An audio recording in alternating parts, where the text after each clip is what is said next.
কপাটহীন একটা অস্থির ঘরে তার সঙ্গে দেখা। লোহার তৈরি ছোট্ট একটা ঘর, বাইরের পৃথিবীর সঙ্গে কোনো যোগ নেই। ঘরটা শুধু উঠছে আর নামছে, নামছে আর উঠছে।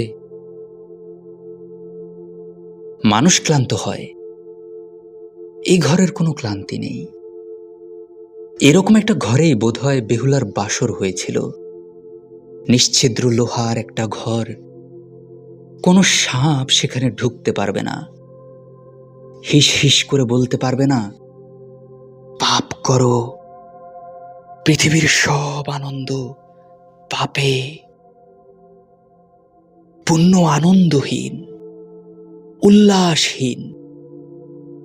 পুণ্য করবে আকাশের ফেরেশতারা, কারণ পুণ্য করার জন্যই তাদের তৈরি করা হয়েছে।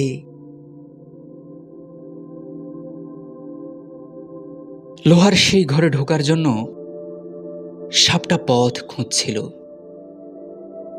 সেই ফাঁকে বেহুলা তার স্বামীকে বললেন, কি হয়েছে, তুমি ঘামছো কেন?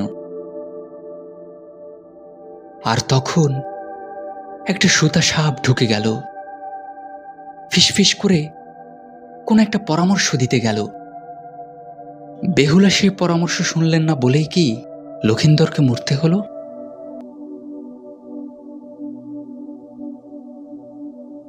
তার সঙ্গে আমার দেখা কপাটহীন একটা অস্থির ঘরে। ঘরটা শুধু ওঠে আর নামে। আমি তাকে বলতে গেলাম, আচ্ছা শুনুন, আপনার কি মনে হচ্ছে না এই ঘরটা আসলে আমাদের বাসর ঘর? আপনি আর কেউ নন, আপনি বেহুলা। যেই আপনি ভালোবেসে আমাকে কিছু বলতে যাবেন, অমনি একটা সুতা সাপ এসে আমাকে কামড়ে দেবে। আমাকে আমাকে বাঁচিয়ে রাখুন, দয়া করে কিছু বলবেন না।